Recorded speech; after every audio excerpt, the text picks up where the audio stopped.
As the spring of 1998 began, the turkey hunter had high hopes for a great season.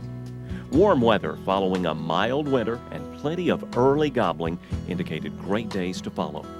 This long-awaited season would soon turn sour as far as the weather was concerned. From south to north, March and April brought rain, wind, tornadoes, fog, and cool, damp weather. Since El Nino had brought bizarre weather over the past year, we'll blame it. Instead of an early spring, it seemed everything was late, including the transitions of hens leaving the gobblers. Since season starts on a specific date, there are no bad weather days given back to the hunter. So the Night and Hail boys took in every day, rain, wind, or shine. Their season started in the south in Florida, then to Alabama. Successful hunts were captured in spite of unfavorable weather. Returning home to Kentucky, Tennessee, and Missouri, the same weather followed. High winds, torrential rains, and cool weather certainly meant new tactics for successful videoing. If patience normally describes a turkey hunter, persistence would better serve the '98 spring gobbler chaser. Knowing the land and the nature of turkeys paid big dividends to our team on their home turf.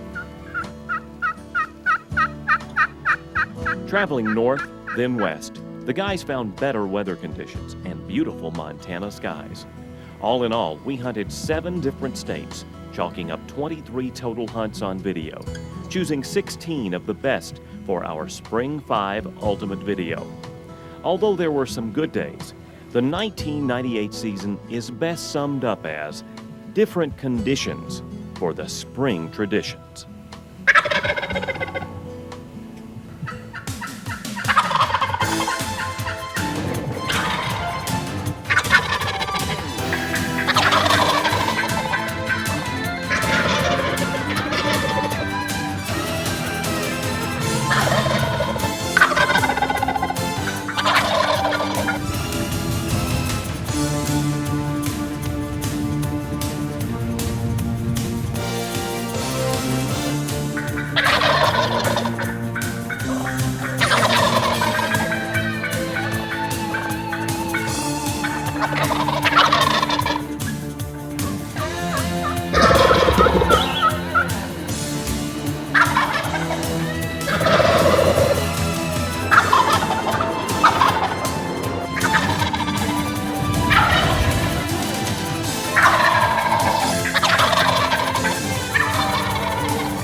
Harold, that big gobbler blowed up coming down through there this morning.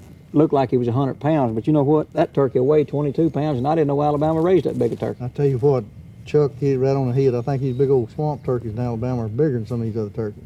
Boy, he wanted to fight. Y'all pull one of your old tricks on this gobbler, pull that fighting purr out, and Tell you what, a lot of people done forgot about them. I hadn't. I guarantee you. Well, now you talking about swamp gobblers. As you look around here, we're on the Warrior River with an oxbow in here, and all these cypress trees, and some of these cypress trees are 100 years old, I guarantee you. And this is about as good as it gets to me, to what Alabama used to look like. I tell you what's absolutely beautiful. You got the big oak tree still left, and it's just absolutely beautiful here. And a gobbler. Ooh, it don't get much better than that. Guys, I don't know what the next 40-something days is going to bring, but the last 10 days has brought a lot of cool weather and a lot of rain. I sure am proud to see the sunshine. You know, we've been to, South Carolina for a couple, 3 days, got a hunt there. We've been to Florida, got a couple of hunts there. And I guess we're fixing to leave here from Alabama after a couple, 3 days, and we're going to head back north. And, you know, it's kind of interesting when you go south, you see all these leaves all budded out, and then when you get back up north, you like to have a snowstorm. That's going right back to winter again, ain't it? Well, we'll head here to Tennessee. You know, maybe it won't be that bad in Tennessee. Then we'll hunt Kentucky and go right on up to Illinois and Missouri, and then maybe out to Montana. I'm trying to figure out a way I can load some of this flat ground up and carry it up there with us to hunt on. I kind of like this. Mosquitoes and cottonmouths are a little tough. But, well, now next week you're going to meet Walter, and I guess old Nappy Head's ready to kill one of those Tennessee turkeys, you reckon? Y'all going to help us, aren't you? You know we'll struggle without y'all's help. What, You're right. I'm going to call for Walter this time. Well, I tell you what, he'd welcome it. I guarantee you that. Well, I don't know about y'all, but I'm taking about 5 days off from this filming because I got a couple of grandbabies coming, and I want them little rascals to feel what it's like to to be introduced to turkey hunting before they get out in the real world and see what it's like. You know, we've got some youth too, Dave. We're going to take turkey hunting this year, and I think that this, whether they have success or not, we introduced them to the great sport of turkey hunting, and I think that's good. Oh man, there's nothing like kids. I'm gonna drag my 5-year-old out there and let her scare one off just to experience You're it. going to do it in the time that I'm off. We're not going to do it on film. And folks, welcome to our 5th edition of Ultimate Spring Turkey Hunting. I promise you, we have got some great hunts already in the bag. I don't know what the next days are going to bring, but I got a feeling that the old turkeys are gobbling. We're going to make something happen. I hope this is not the last one. And I do Harold, too. I tell you what I'll do. I'll clean that dude if you'll cook it tonight. well, get to cleaning, buddy. Well, I'm going to do it. I'm going to do it. We're going to eat that Folks, turkey. y'all stay tuned. We got some more great turkey action coming up. Boy, I sure wish you could hunt turkeys in the afternoon in Florida. Well, you can't, so you just will have to get out and scout and find a good place the next morning. Well, I believe we have found it. I wish you would look where they've been scratching these shooters. All right. It'll be turkey here this morning. I'm surprised. They went out and feed on the walk up. Look at the scratch. Brian, they've been here. Look right here. Look here, boy. They've been scratching, haven't they? They're digging them out. The weather here in Florida has been windy, wet, and cool for several weeks, and turkeys aren't gobbling very well. When Harold and David found that turkey sign, they knew where to be at first light. The plan was to get hidden and do a little calling.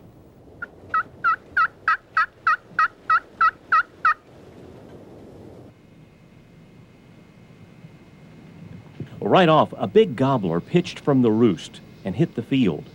Well, David thinks this will be a piece of cake until he hears soft yelps in the trees.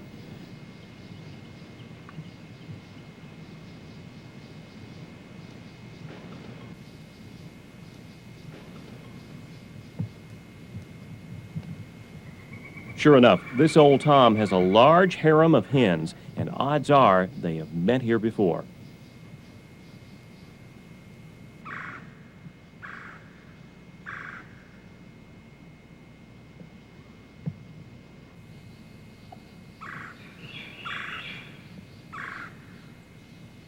All a guy can do in this situation is call just enough to hopefully arouse the curiosity of the hens. Luckily, Harold is hidden behind David, so the guys will sound like more than one hen.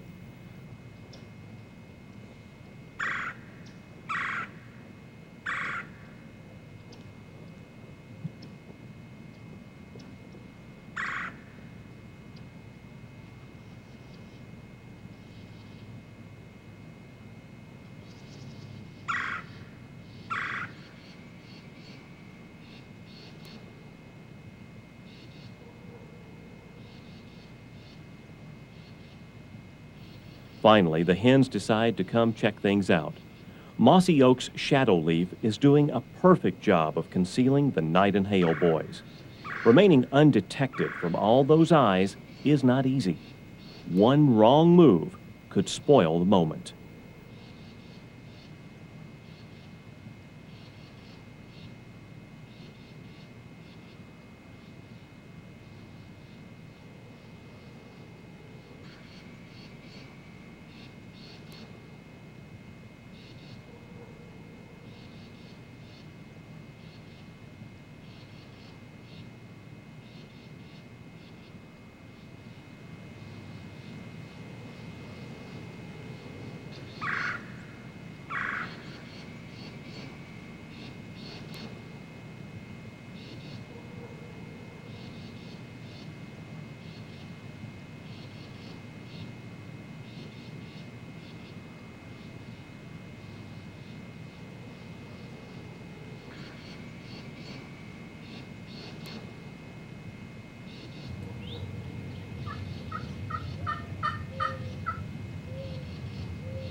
Harold, that's as good a set of Osceola spurs as you'll see.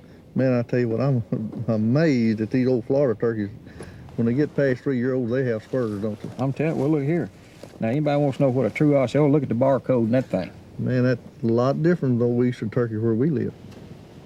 He's probably going to weigh 17 and a half, 18 pounds, but you know what? He was the daddy rabbit. Now, we came in here yesterday afternoon on this food plot. There's chufas all out here, Yeah. and we saw those hens feeding in it, and knew it had to be a gobbler close You know, I was by. impressed seeing them hens fly in, too. You know, they do that a lot of times. They just fly right into... Well, we knew they wasn't roosted too far, and they flew right into this food plot this morning. You're exactly right. And he just had to come out there and take over, didn't he? I tell you what, he wouldn't hardly come out of strut either. He had what he wanted right around. And you know, hens kept coming in. I noticed you didn't do a lot of calling. Wasn't no use. did you? No, what I did was just try to get those hens up here a little closer. Did just enough calling to get their attention up here. And you know, sometimes curiosity will bring them on, and it did. And I noticed, I sat back there looking, Dave, I seen them hens getting so close to you. I said, uh-oh, I better bring out a call and call just a little bit so that... You brought that new call, Yeah, I didn't you? brought this new call out, and I said, man alive, I'm going to have to call just a little, get them hens' attention away from you a little. Up in the morning, especially during early season, gobblers will often get henned up and the gobbling will stop. Harold and David had some turkeys gobbling earlier in this area. The woods are quiet now, so these boys are trying to relocate the flock. David heard a couple of gobbles and some soft hen yelps that might have given the old gobbler's position away. All those turkeys are gobbling about 250 yards in there. Look at your binoculars, see if you can see anything. Them woods is open, ain't they? Well, they are right here. Yeah, I see the tail feathers. They strutting? Yeah, they're strutting. They're over a little bank or something there, David. All right. Yeah, there's a ditch down there, too. They're right over a ditch. We're going to have to, I mean, from here on, be easy. What do you say we get over the edge of this cane and see if we can get close to them? All right.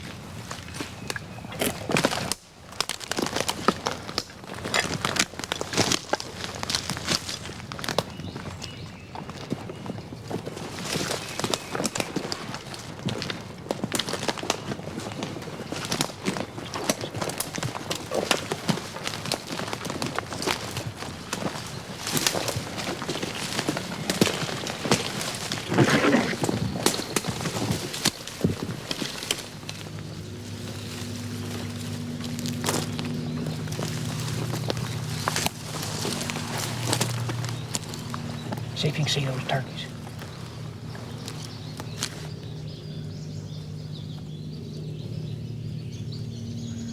Yeah, I see them. I see two tail feathers for sure, Stick. See that ditch yonder? Yeah. There's a ditch yonder. Look how it goes down. Now, we can get to that ditch, we in business. See how it gets lower there? All right, look, you see if you can get in the ditch. I'm going to lay back this side of it. Yeah. And I'll use the fighting purse because if we get in close and them turkeys won't come to your call, we'll put a fight on, but I'm going to do it as a last resort, okay? All right, let me tell you something. They're about 50 yards on the other side of that ditch. Now, you're going to sit up right behind me. I'm going to set it behind you. Come on.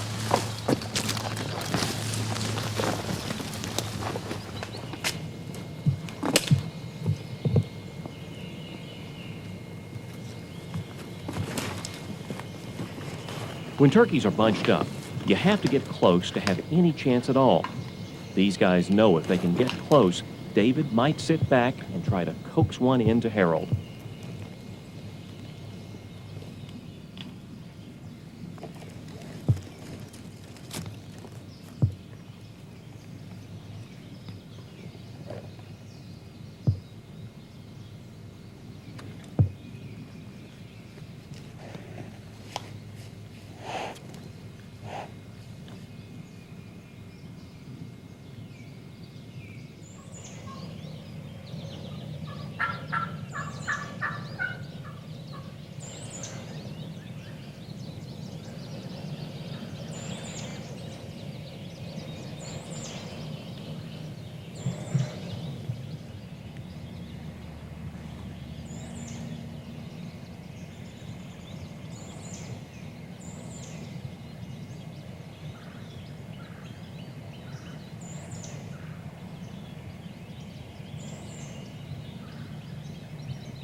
When birds respond to aggressive calling like this, it's important to continue the calling, especially if you can watch the birds like David and Harold are able to do. The fighting purrs are a great last resort style of call that can easily persuade a henned-up gobbler to come in. And many times the hens will come with the gobblers following behind.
Oh, that's what's called a bunch of henned-up gobblers, wasn't it? Yeah, a bunch of gobblers together too. Man alive, that was a good hunt though. A good 2-year-old gobbler, Bubba. Yeah. He was boss of that little bunch down there, though, I wasn't tell you what, I'll tell you something else. The scenario we was in this morning, we was falling in behind these turkeys. They was wanting to go the other way. I was glad to see you pull out them fighting purrs. Well, you know what? When they walked out in that field out there and you saw them going edge of the woods, Yeah. it was a sneak attack all the way down through there trying to get close. You know, this time of year, I think the key to it is you have really got to get close to these turkeys if you're going to do anything with them, because they wouldn't hardly answer a call way up yonder. Well, they'd answer something loud, you know, like cutting or something real loud. But they, you know, they had what they wanted, Dave. They had the hens with them, and they was following those hens. But I tell you what, when you brought those fighting purrs out, the whole complexion changed them turkeys. I mean, one of them I was looking, you know, his wattle got red, and from that time on, they was easing a little closer. Well, he didn't break and run up here, but you know what? All three of those gobblers strutted back up here to see, or at least came back up here, and this one kept doing all the strutting. I think there's about 5 gobblers, and I could see about 3 of them. I think there's a Jake or 2 out there, and you know, they're scattered out to where. Well, I don't think there's any doubt the fighting purrs day was a ticket when you got in close to try to make them come back at 50, 75 yards. And, you know, I kept being concerned a little bit about you sitting on that log, but you was down below that hump, and all you had up was your head. You thought I'd done messed up sitting out in the open there, didn't you? Buddy, you did good. That's great.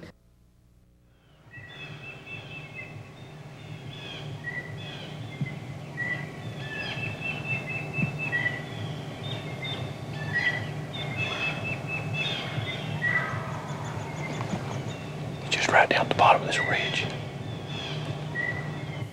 It may seem like luck that pro staffer Van Wappen got this close to a gobbler that quick. Well, Van had been maneuvering for over an hour in order to get to the right place to work the gobblers. These turkeys have had experience with other hunters, so they won't allow many mistakes. Van is doing what the Night and Hail boys call getting into his kitchen. Basically, he's found one of their strutting zones.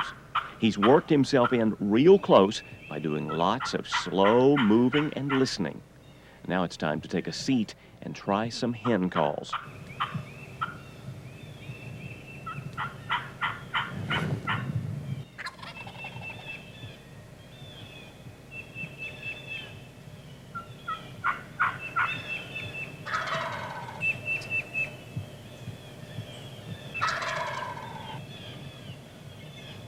Making the proper setup is one of the keys to being a successful spring gobbler hunter.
Yes, sir, we have plenty of wind to turkey hunt in on this day, and Harold is going to have the wet look. But you can't do any hunting around the house. Regardless of the weather, if you have the time, you better hit the woods. Harold and David are with longtime friend Barry Bybee.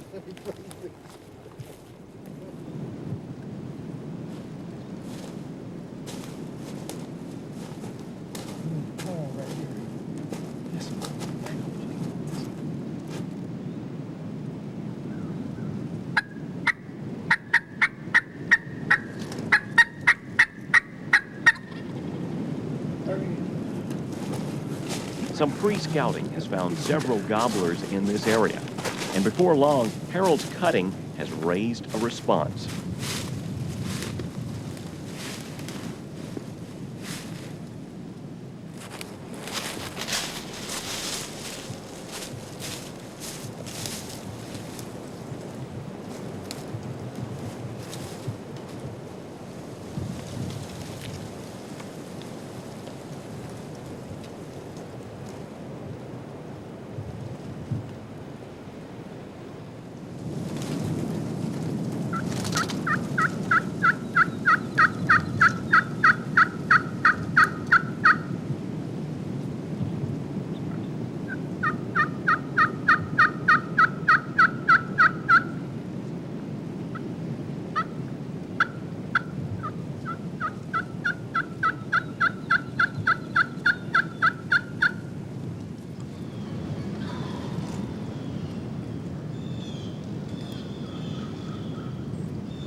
When the woods are this open and the wind has everything moving, turkeys are a little spooky. This old longbeard doesn't like something.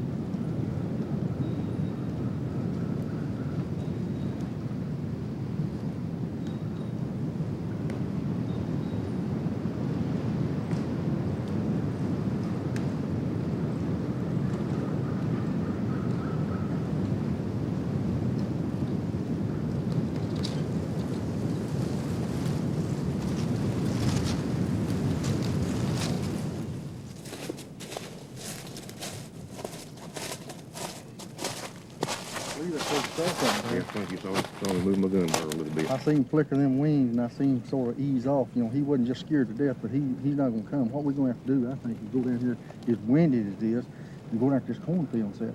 Because, you know, it's windy out here. It's 25-mile-an-hour wind. Yeah, they touch you in this woods. Yeah. So let's get in and sit in.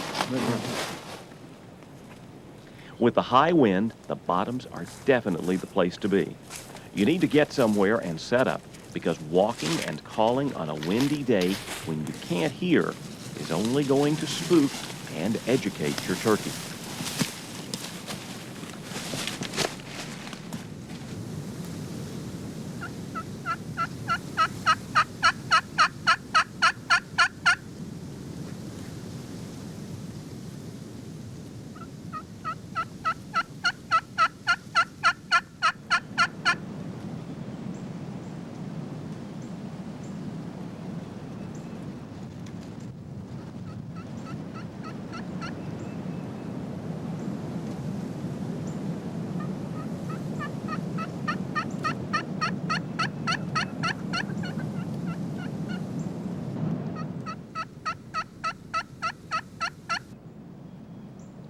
The old yeller friction call was a little like American Express. Nobody at night in Hale went to the turkey woods without it. This gobbler has probably been following these hens around all morning, and when the sweet sounds of old yeller pierce the wind, he thinks he's found his long-lost love.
But you know what, Harold, when they got down there, of course, you know, normally when turkeys are coming to you, it's always been our policy not to call to them. Yeah.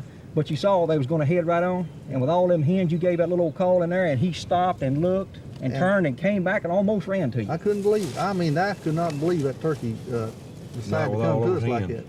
Well, a couple of good tips is, first of all, no matter how bad the weather is, you got to go. And second of all, with the wind blowing and howling like it is, and this is a major tip, you're not going to hear anything up on these hills. You got to get in the bottom and let that wind blow over, and you can hear these, where you can hear the sound.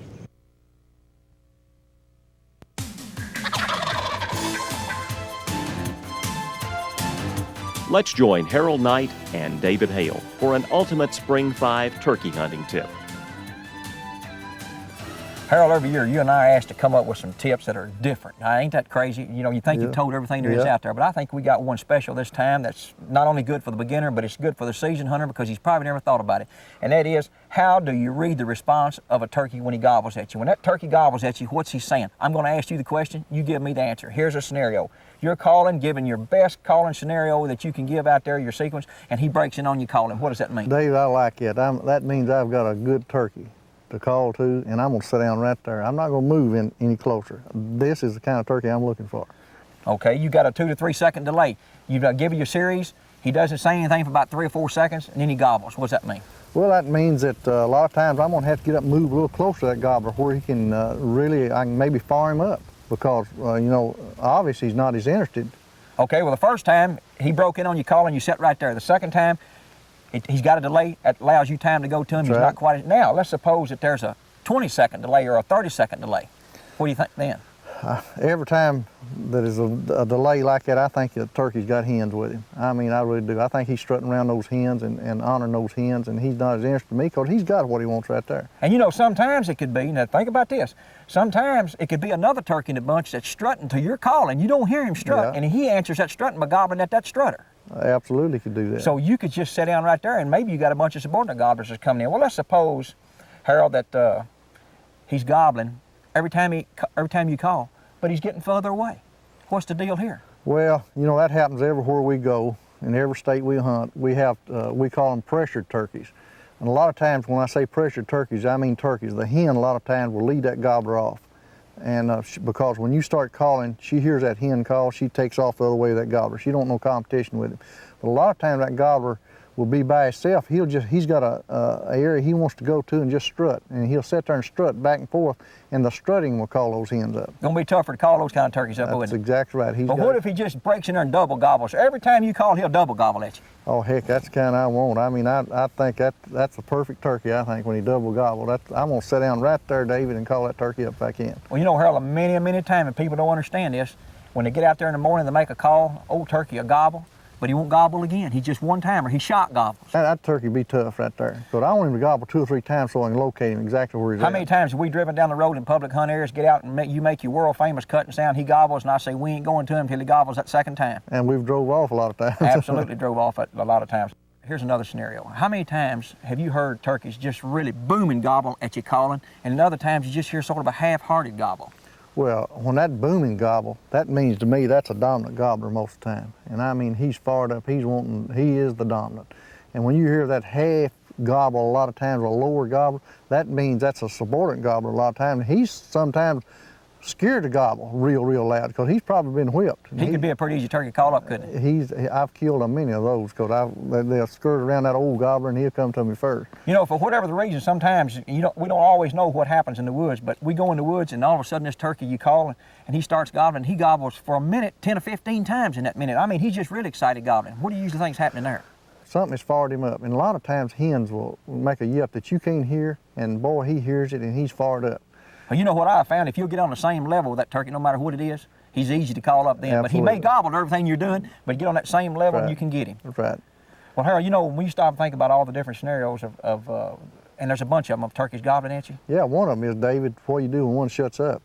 Oh, absolutely. If you're asking me the question, I know what I'm going to do. There's one thing I'm never going to do is get up and go see where that turkey's at. I'm going to sit there and be ready because a lot of times they'll come in quiet. Hunt with them eyes, because you better not move anything. He's answering everything you're doing, and he just shuts up. Boy, have I ever been there. And a lot of times I like it, and other times I don't, because sometimes in public hunt areas, somebody's done spooked that turkey. I'll tell you what, my heart gets beating fast when that happens, though, but I know what's fixing to happen. But I'll tell you what, if people do, if they'll learn to read the gobble and how he responds to you, whether it be a delay or whether it be instantly, it's going to tell you where to set up, how much to call. It's going to make you a better turkey hunter. You're going to get the job done quicker, and you're going to enjoy it a whole lot more, and I promise you it's going to make you more successful. I agree 100% on that. Now, let's look at an afternoon hunt that shows how important scouting can be, especially early in the season when the gobbling usually only lasts a short while in the mornings. Chuck and Bob Robb were in an area where 3 gobblers were heard. The birds were gobbling on the roost and flying down to hens, which usually means the party's over. Well, these guys found a food plot with lots of fresh turkey signs. So on this windy afternoon, they found a comfortable spot to nestle into. The plan was to do some blind calling throughout the evening.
Chuck's favorite call on dry, windy days is the old yeller friction call. It has the volume needed to pierce the wind and ring an old gobbler's ears. Remember, when an old gobbler decides to come to you, don't mess up and overcall.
I tell you what, let's do, Harold.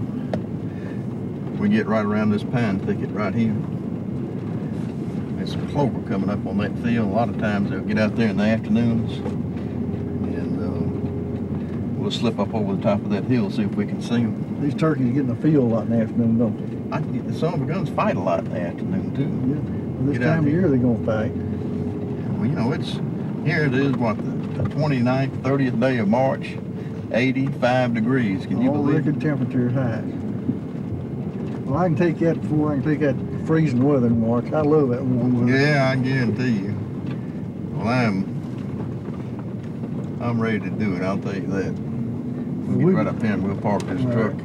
We'll get out and see if we can see one. We'll slip right up there and look for them through the field blades. Well, folks, Earl Bentz has spent lots of time scouting for the upcoming spring turkey season.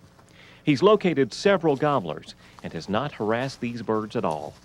Earl knows several places he can sneak to undetected and try to spot some How are birds. we gonna get them turkeys? Harold, what we're going to have to do is get back in the truck and go around. They're working their way down that ridge and try to get down there ahead of them. About the only way I know to do it.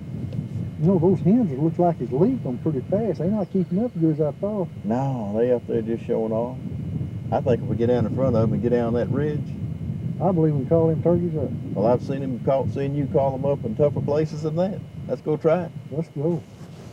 In the afternoon, it helps to find some turkeys, then move close to them and hopefully call one in.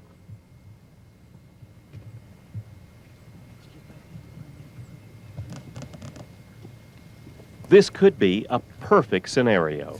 These gobblers have lost sight of their hens. Harold and Earl can now take advantage of this situation and hopefully help David get some good footage.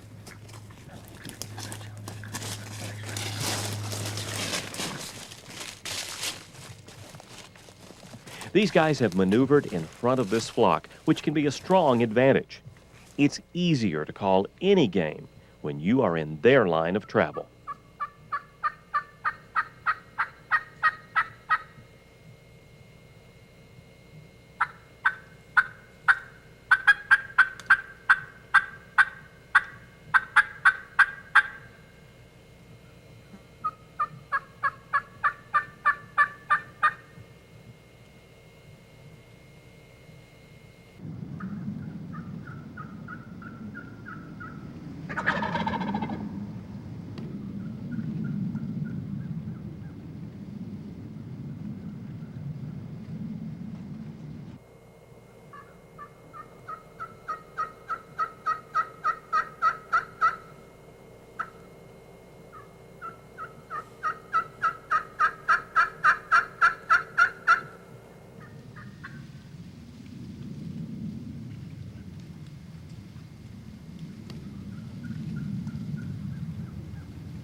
I'll tell you a good tip is find them without any hens. And that's what we did. We found these turkeys without any hens. And I tell you what, this is a 2-year-old gobbler, which is an adult gobbler, and that is exactly what you're looking for. And I'll tell you what, he's got a big old thick beard on him. Oh, he's a nice turkey. That's a nice turkey. But how many was it? 4? 3 of them came down. There was a 4th one up there. They started thought I fighting heard up that. on top of that hill up there, and man, I'm telling you, I guess they ran the other one off. But this was the one doing the strutting right here. So they have to settle that score about every day. What do you say? Let's pick this dude up and get out of here, and maybe I can get to come back in the morning. And maybe we can get to shoot another. That sounds good to me. Let's go. I sure enjoyed it.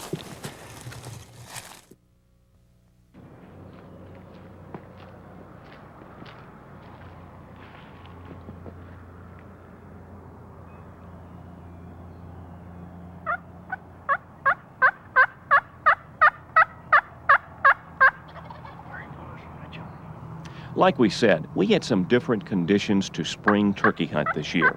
This morning in Tennessee, Harold and David had to cut their way through the fog. But before long, this duo found a vocal gobbler.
boys pushed up to the edge of a long pasture, and David pulls out his favorite yelper, the ultimate push-pull.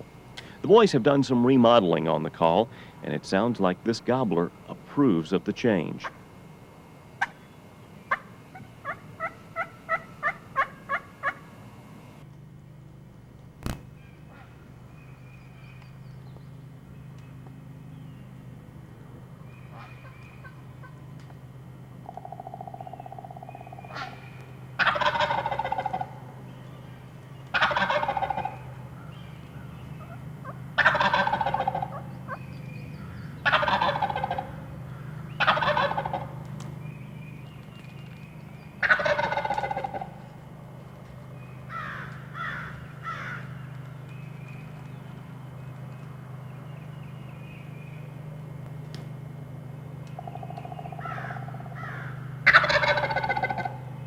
Listen close, and you'll hear the faint strutting and drumming sounds as the big gobbler inches his way up the ridge.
You know, we've been through the awfulest weather this year. We've gone from rain to wind to wind to wind to rain to wind, and this morning fog.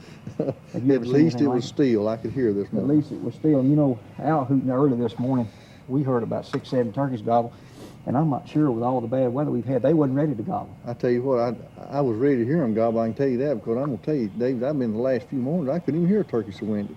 I'm gonna tell you something else. I could hear that little call. You can't believe how far you can hear that little call. I think a common mistake that most people make on a foggy day or a calm day like this, turkeys can hear forever and we call way too loud.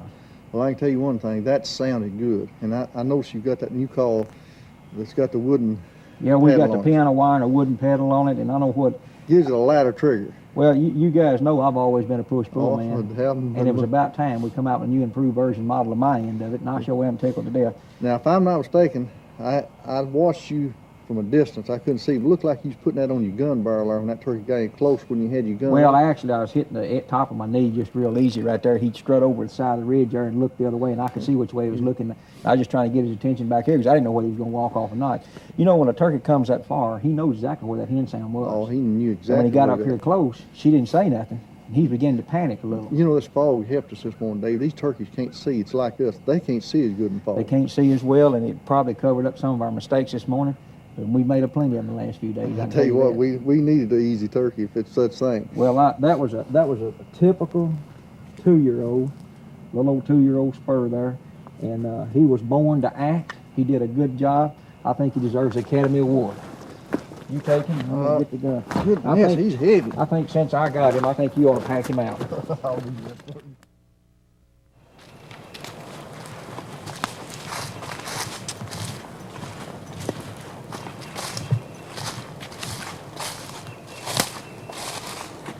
We've set up twice on this gobbler. Haven't done any good yet, but he's got some hens with him. Last time we heard him, he's moving around the end of this point and up this draw right here. He started gobbling pretty hard on his own, so we're thinking maybe that those hens got away from him. He's looking for some more hens. I think he's right in this draw right here. You think we ought to check him one time? Check him. Oh, wait, oh, there he is right there, right there. Let's go right here and set up. Come on, Joe. There's nothing like taking your time and making sure you make the proper setup. On this hunt, Walter had set up 2 other times, but the old gobbler seemed to want to go in the other direction. Walter carefully circled the bird and got on a big ridge in front of him. Luckily, the gobbler answered those crows because he was really close.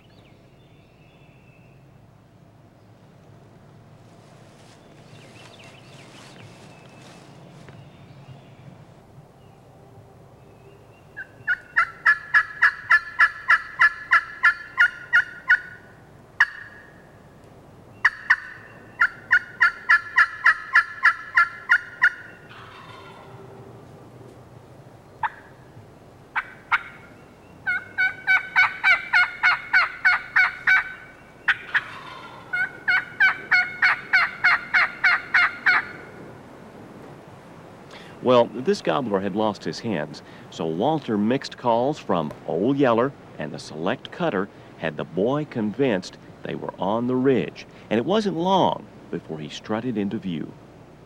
The bird hopped up on a log so he could look around and to make sure the hens could see his full fan. There's no reason to call again. This bird knows exactly where those hen sounds came from.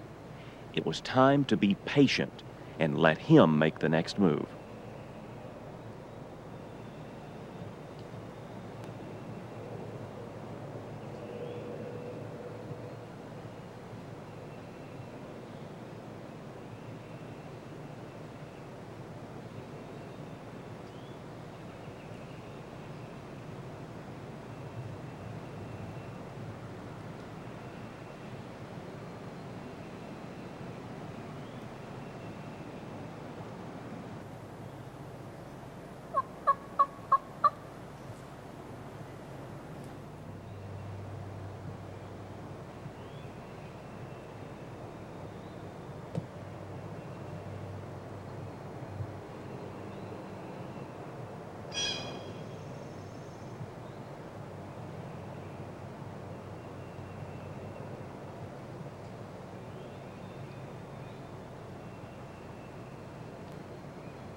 miracles are, they're great when That's they what makes happen. it so exciting, though. You know, we're right here slipping down the ridge, and you're not hearing anything, and all of a sudden that booming gobble right there on top of you, and man, your heart jumps up in your throat, and it's really exciting. Well, you know what makes a difference is when you ease along like we did. It took us 45 minutes. That turkey he ain't moved 300 yards all Right. morning. We knew he was going to stay right in this area. There's cut over here, and there was hens were nesting in it. So we decided we'd go the next knob, if nothing else, just sit down there. I think a lot of people make a big mistake. A lot of hunters make mistakes by moving like that too much, and we were just probing around, just taking it easy and doing a lot of listening, more listening than anything else.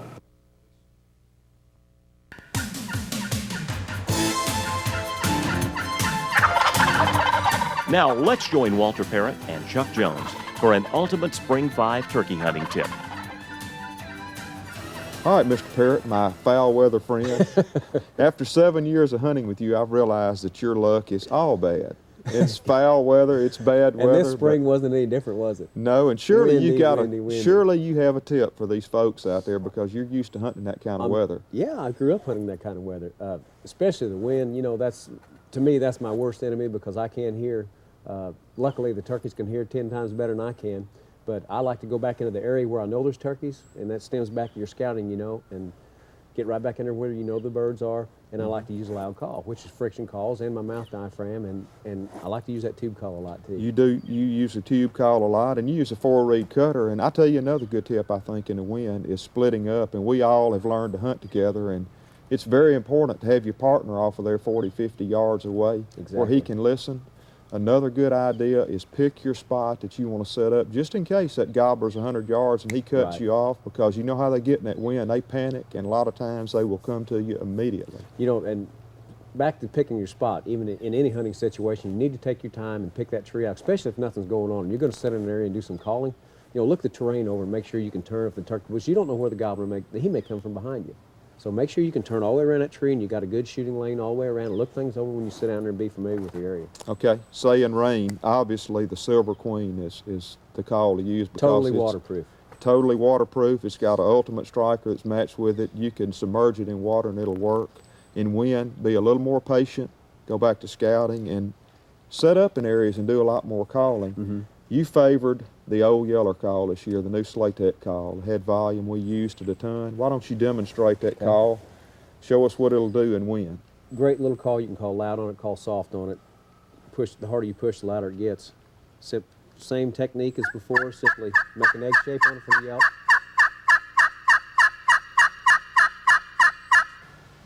Cuts, just flick your wrist.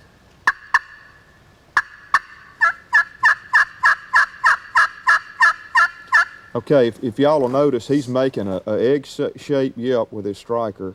And one thing that's very important, he's never taken the tip of his striker off the surface of the call when he's running. The striker won't make a noise when you go back up, and it helps guide your striker. So just pick your pattern out like that. Do the egg-shaped yelp and the cut.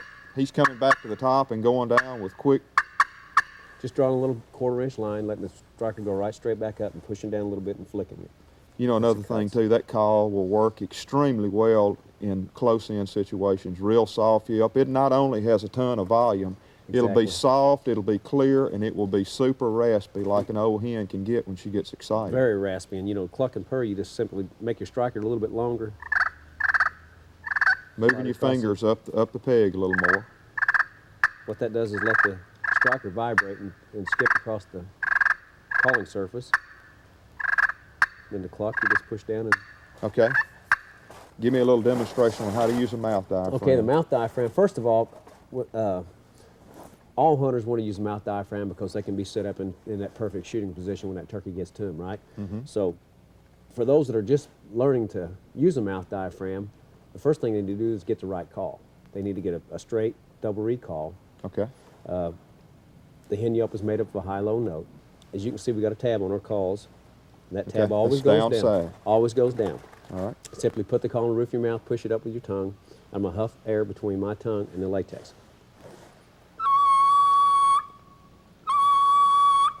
Got the high note. That's the high note. Now I'm going to drop my tongue off to get the low note. Okay.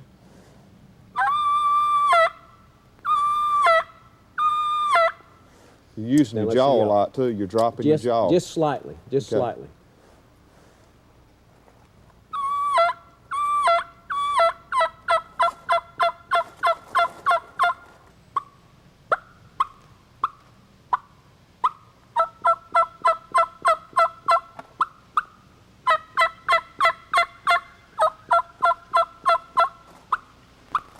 That's awesome. I tell you what, that sounds good, but it doesn't sound quite as good as that old hen that Harold had a dueling contest with last year. We're about to show that footage, and she sounds a lot like this box call. She sounds What do you say exactly we like take a look at that? Let's do it.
Now that's our double-sided box call, and you can get a high pitch on the top like you're doing, and a little raspier on the bottom, but I know the call will do it, but I'm not real sure about the caller, buddy. She has got you beat by a mile. You better go back to practicing.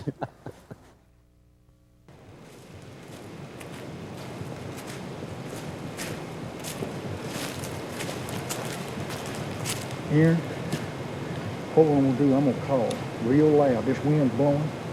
And you listen, I'm gonna get away from him just a little bit. You listen. When you hear him gobble, you tell him, what I think that turkey's doing, he's going to the other end of that field, and we're gonna have to get around him. So if you listen, if you hear him gobble, because it's hard to hear a turkey gobble when you blow in his mouth calls real loud.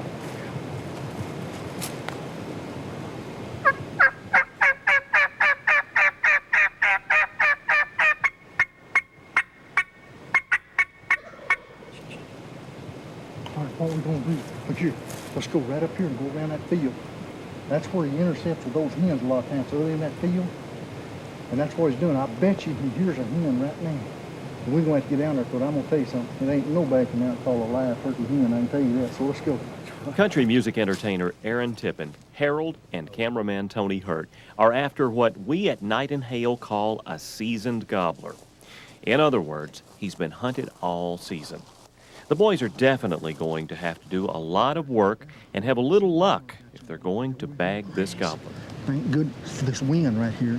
They can't hear us or see us as good. Of course, we got a lot of stuff between us. Now, what I want you to do is go right over and sit down, and I'm going to slip right down and see exactly what's happening. Okay. All right. Just watch me.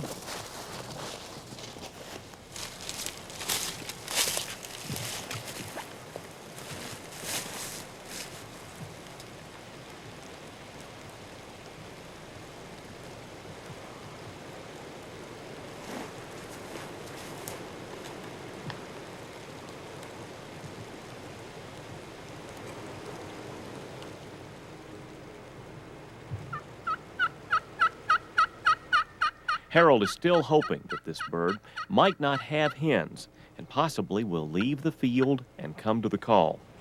But this is not the case.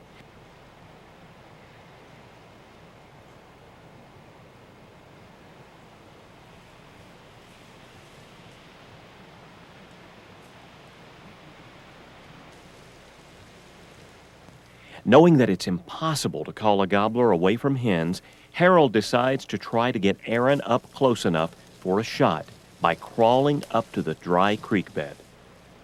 Harold is sitting where he can watch these birds and let Aaron know when it's safe to move.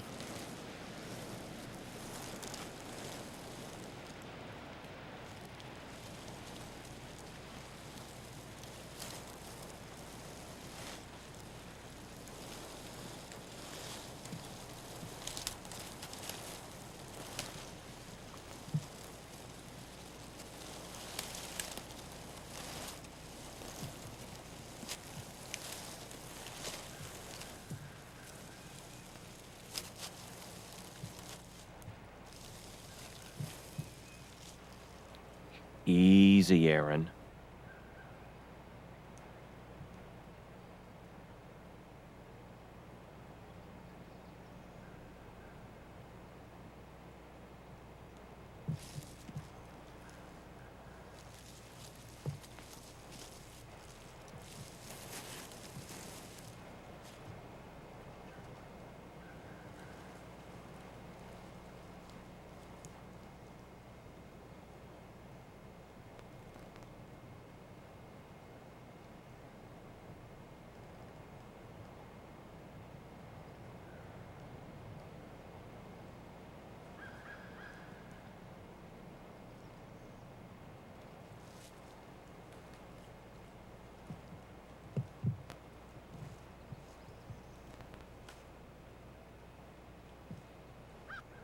As long as these hens are around, this gobbler is not going anywhere.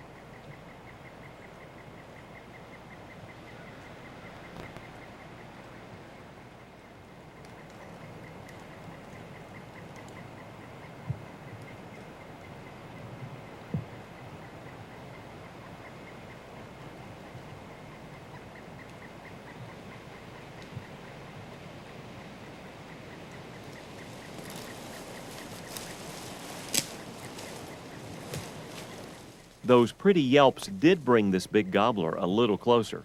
Still, Aaron needs about 10 more very crucial yards.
opposite way.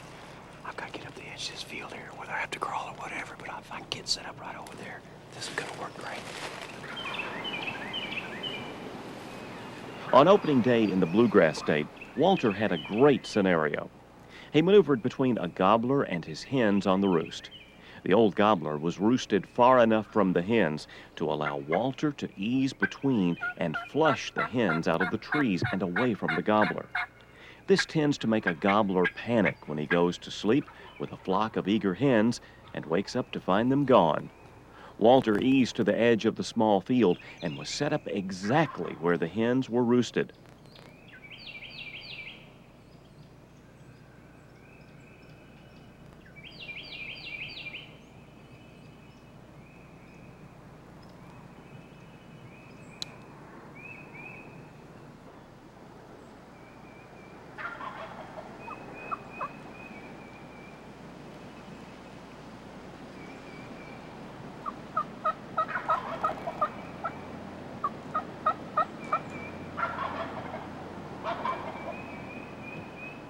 All of that gobbling is what brings the hens to him.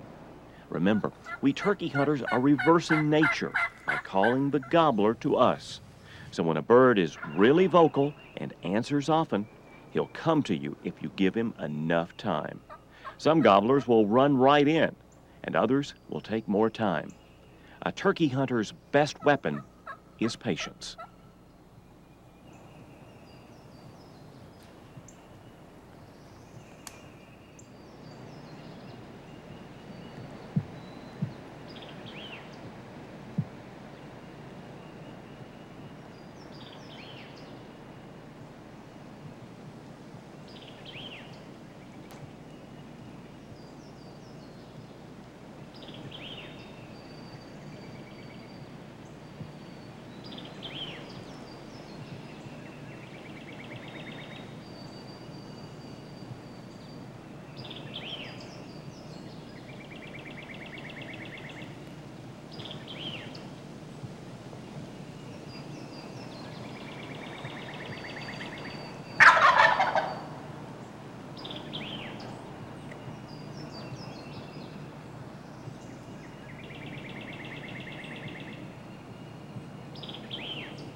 Let's talk about what happened this morning. Of course, we walked up that holler.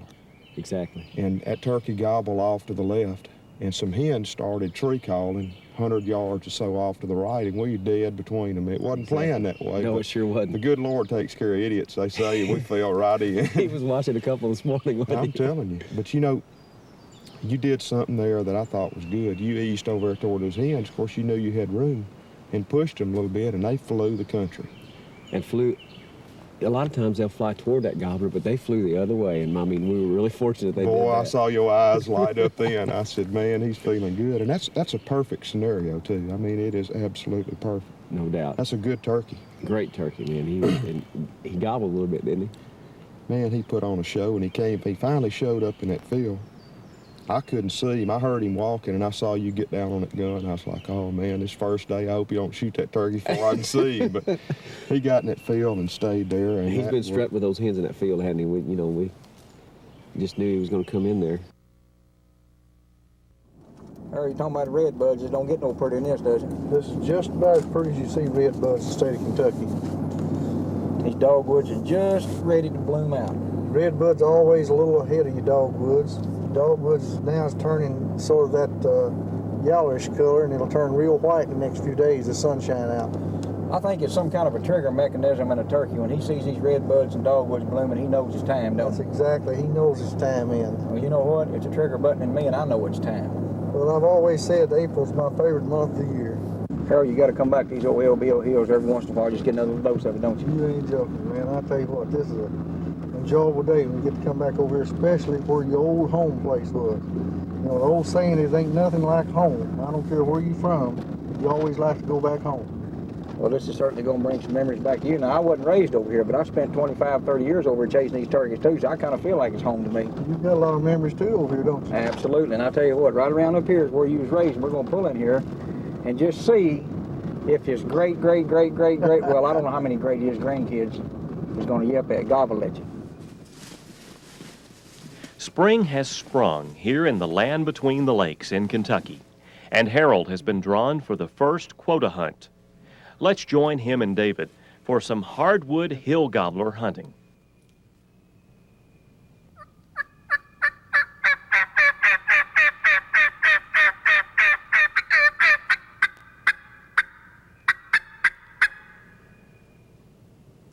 Oh, I thought I heard him. I think I heard him. Wait a minute.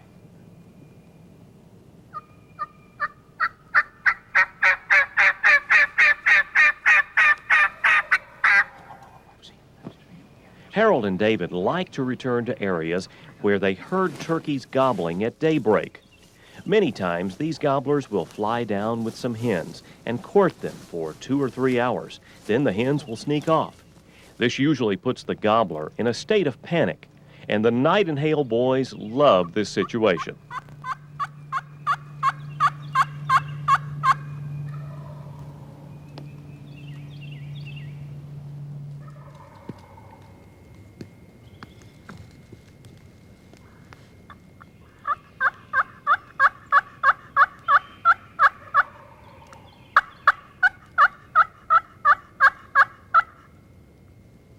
This old gobbler is in love with the sweet sounds David is making on his favorite call, the push-pull box.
Thank goodness this 835 had more than one bullet in it, because I'm going to tell you something, if it hadn't, I'd have been looking at that turkey for a while probably. Well, everybody wants to talk, or a lot of folks want to talk about taking a single shot. There's a prime example of why you don't need a single shot. Well, it is with me anyway. Well, Harold, how does it feel to be within a quarter of a mile where you was raised, right here in Lamb Between the Lakes. You ain't gonna believe, David, I was sitting here while we were working this turkey, and I looked at a big poplar tree that I've killed a mini squirrel out of, and I remember that's the first time I ever seen a squirrel, get a poplar ball and eat it, and it's in one of these big poplar trees right here. Well, now, come on now. I know that all was great memories, but surely you wasn't thinking about that when that turkey was coming up. Absolutely was, because, I love the squirrel hunt, but, I love the turkey hunt too, but it brings back a lot of fond memories going over these old hills. It's been 40 years ago when I first started turkey hunting these hills, and they look the same, David. I mean, they hadn't changed hardly any. Well, now, our style this morning was running and gunning. We've stopped about 15 ridges and called, and you got him to answer. Was that your style back in that day? Well, back in those days, Dave, we didn't have any turkey calls. I couldn't call a turkey up because I didn't have them to call him up with. So you had to learn to hunt him more then, didn't you? Woodsmanship had to take over back in those days, and it'll help you right now if you're, woodsmanship will. Well, we have had a good crop this year of 2-year-old turkeys, and this one got lonesome about 9:30. And what did we sit and talk about this morning? said about 9:30, said we don't need to panic and let some of these hens get away from them, and they did. And this one here was lonesome as a Maytag repairman, and that little old push-pull, and I got back here. Oh, man. I got in the perfect little dip right there, Harold, where I could see everything that's going on, and you got in there about 40 yards in front of me. And one thing I noticed, he answered that hawk call. You called that hawk up, and then he sat up there and did that. One series of hawk calling, all I had to do. That hawk would scream out that little raspy scream. That turkey would answer it every time. That hadn't changed any either, David. I remember hunting over here for years and years, and turkeys seemed to answer a hawk call in these hills. Well, you know what was great about it, Harold? The one thing that most people want to do is call to make him gobble so you see where he's coming. Yeah. He didn't have to. He was doing all of it. I'll tell you what, he helped us, didn't he? He helped us because we were being patient calling. He had to come look. Well, buddy, I'm glad you got some memories, and I enjoy 40 years later being sitting here watching you kill this turkey. I don't even want to ask how many you killed because you don't even know yourself. But this Lamb Between the Lakes is a memory to me too, and I'm just about ready to go do a little more running and gunning. I tell you what, this is still a perfect turkey day. No wind, sunshine. The leaves is about the size of a squirrel's ear. It's perfect. Dogwoods is blooming. Redbuds in full bloom. Well, I'm gonna tell you what. This time you run and I gun. All right. You gonna pack the turkey out? No.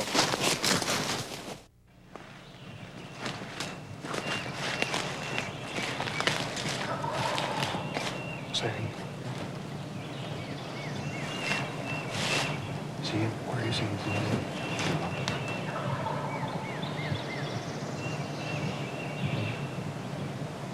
There's a creek between us.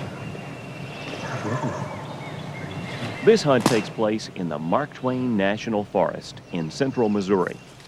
Chuck and Walter have made their way into an area where some turkeys started gobbling on their own around 9 o'clock in the morning.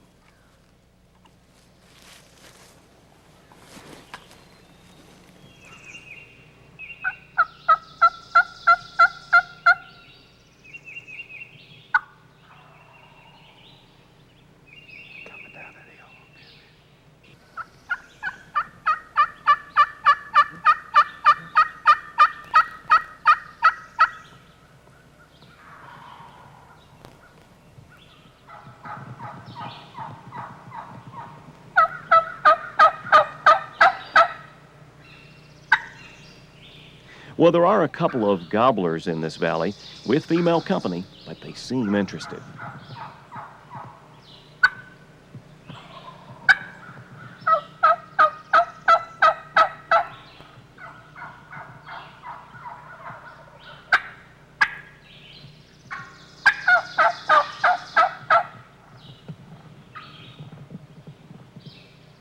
Sounds like this old hen has had enough of those boys.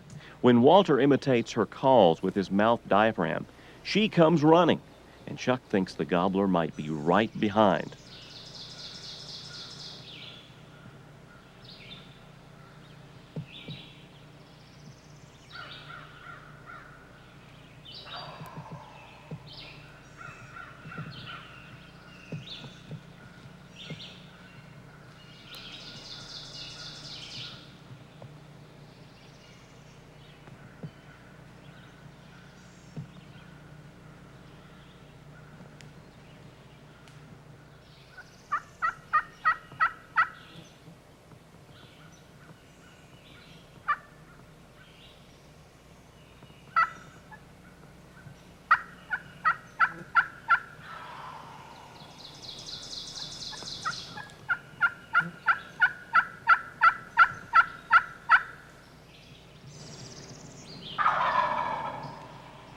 This obviously is an old longbeard, and he's doing all he can to get her to come back.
There are two things that probably made this gobbler finally come on in. There was another gobbler closing in, and if you noticed after that hen came through, Chuck and Walter never made another call, which made him think the hens had gone up on the ridge.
He's heavy, Mr. Perry. Is he heavy? Yeah.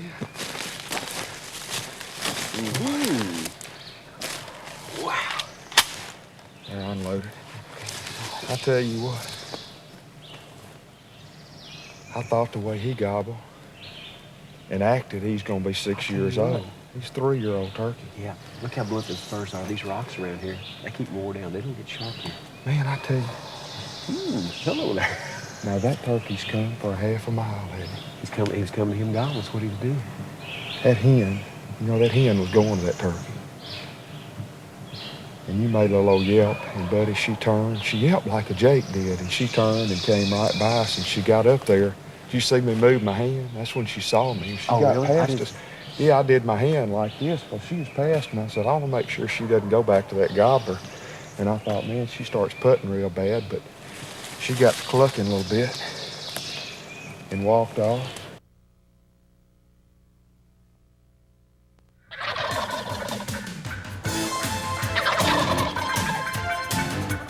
Let's join Jim Strelick for another Ultimate Spring 5 turkey hunting tip.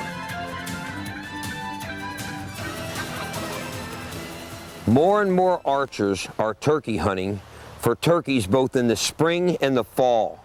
okay? And the problem we have mainly is I get asked, Jim, where should I shoot this turkey? Where should I shoot this turkey? And the misconception they have is, you know, in the spring of the year, a gun hunter doesn't shoot a turkey with a shotgun in the breast. It doesn't do any good. There's nothing there but meat. What you need to do is get to the vitals. Now, a gun hunter shoots a turkey right up here in the head. They always say shoot him in the head and neck. That's an awful small target for you and I, and it moves quick. So what we need to do is concentrate on the vitals, and remember on the anatomy of a turkey where the vitals are. Now, what I'd like for you to do is always remember to come right up the leg, go up to the top of the leg, and place your shot right in here. You know, when you field dress the turkey, when you go in under the breastbone there, the first thing you get are the vitals. So remember that. They're right in this area here. And remember, if you're going to take a shot at a turkey from the back, again, remember where the vitals are. You need to go in up in this area right here, so you go in and go through the vitals. So my tip to you for this week is, remember, if you're turkey hunting with a bow, this doesn't do you any good up here. Let's get in the vitals and do a good job and make a clean kill.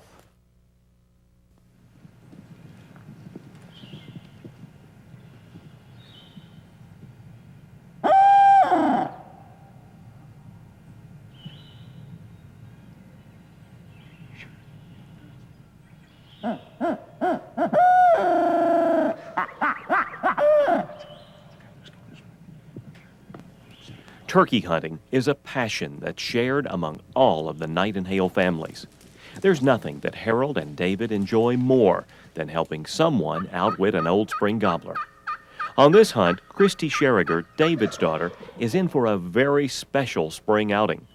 It is prime time here on the home hunting grounds for the Night and Hale team.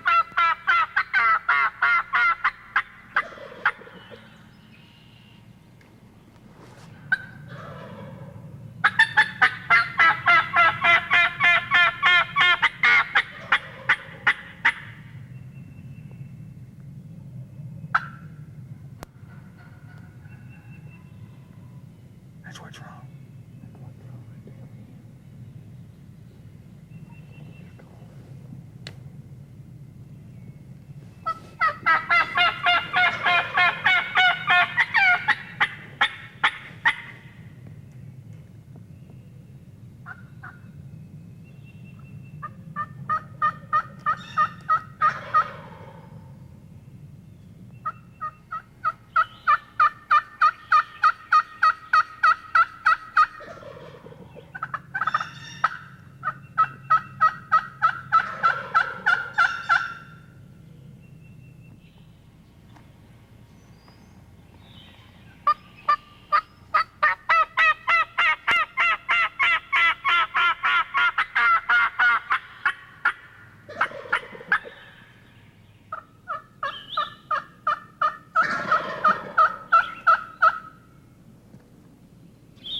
This trio is into a bunch of gobbling turkeys, but as the story unfolds, the guys figure out there are several jakes and one big gobbler.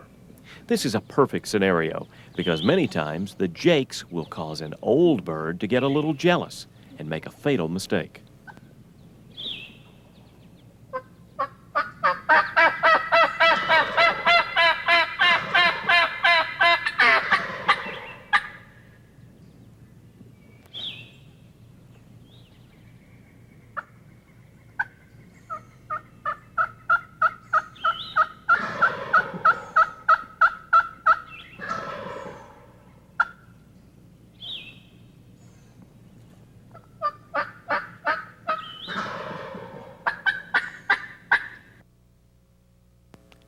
Harold's combination of a 4-reed cutter and the Slaytech Old Yeller friction call sounds like two excited old hens.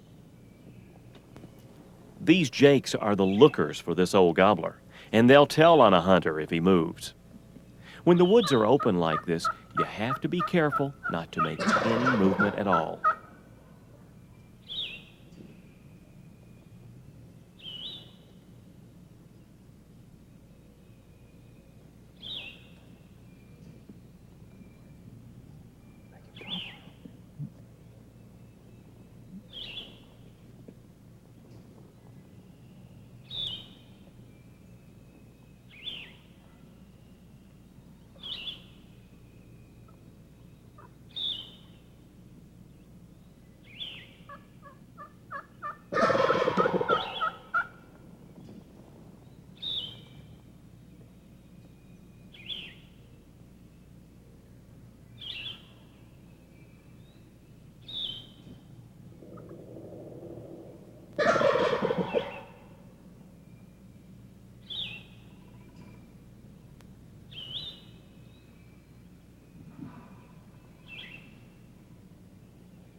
job, baby. Come on. Good job. Christy, what do you think? Did you enjoy that this Yeah, I morning, kiddo? did. That was a lot of fun. I appreciate the help. Well, I tell you what, you done a good job, Christy. You held that gun up about as long as you can hold the gun. Well, that old turkey moved from over here to over yonder and back to over here, and I saw her have to move. And you know, most people don't know when to move. And of course, you sitting there helping her a long way. But this is her. What is this? Your third turkey you killed? It's third year. Third year you've hunted, and you got a little recognition now about how to handle yourself around a tree. Harold, one quick tip on calling. You changed calls 2 or 3 times there. I used a single reed mouth call there, David. It gave me a call that was different. You know, this is getting the later part of the season. They've heard everything. And of course, that friction call, old yeller. Yeah, well, that goes without saying about it. We've had so much luck. You like to finish them up with that. I'm going to tell you something. That's the easiest call I ever used in my life. Anybody can use that call. Well, I'm going to say one thing about this old turkey. He was the gobblingest 4 to 5 year old gobbler I've ever seen in my life. You know what? He was an actor, wasn't he? He was an actor, and he was made for you, gal. You ready to go do something different? And, well, maybe I'll tell you what we need to do. Let's go check this turkey in, and then you turn me and her loose and let us go see if we can't do some good. I appreciate it. I think I can do that. All right, girl.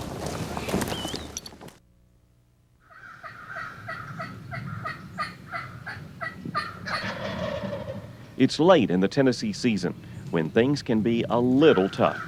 Harold and cameraman Tony Hurt are with an avid spring gobbler hunter and one of America's favorite pro bass fishermen, Hank Parker. Well, Harold has saved a sweet little spot for old Hank. He is in for one fantastic hunt.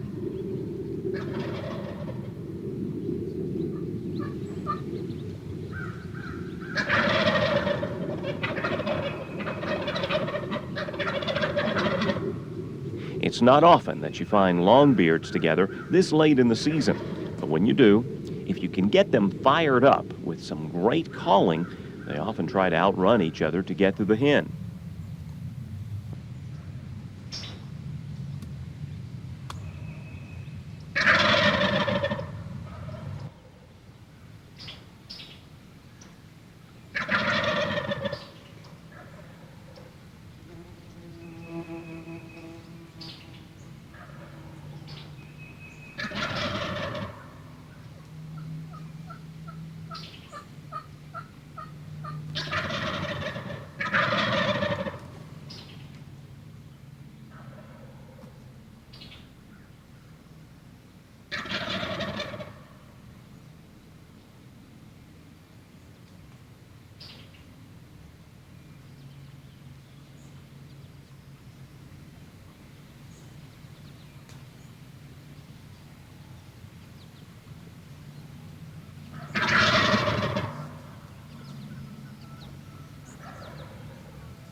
Harold's soft yelp as the gobblers approach reassures them that the hen is just inside of the tree line.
Shoot the first turkey.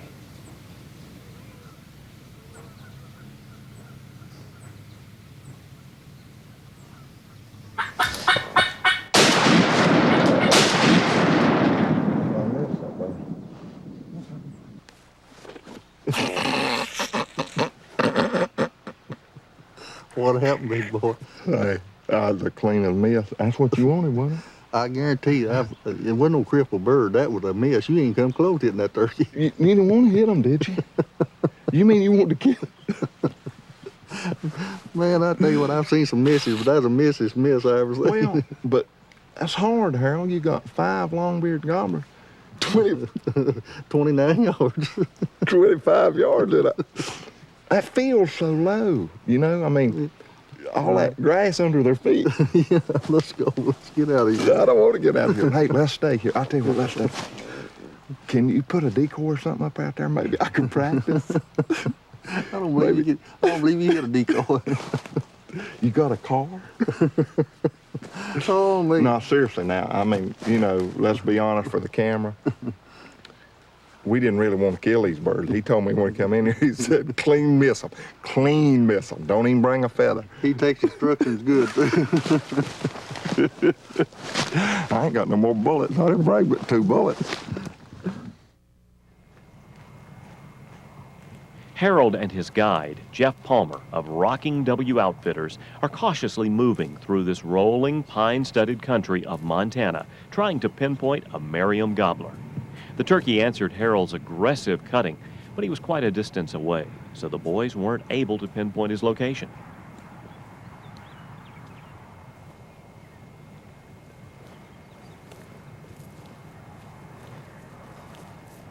Let's call right here. I knew a crow call. He answered that turkey call twice.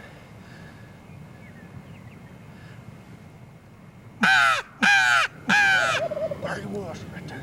All right, listen, you get right there. Let me have a stick up here. I'm gonna put it on that knob right out yonder. Get right down there. That's right.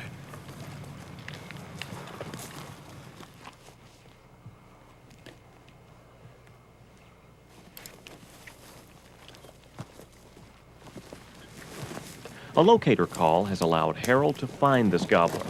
Now, Harold can get set and start some hen calling.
When a gobbler answers frequently like this old Merriam, if you're patient and give him plenty of time, he'll usually come on in, unless there's some major obstacle between you and him.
A tip I'd like to give the viewing audience today is that you can call a turkey out here a long way versus the east where I'm from.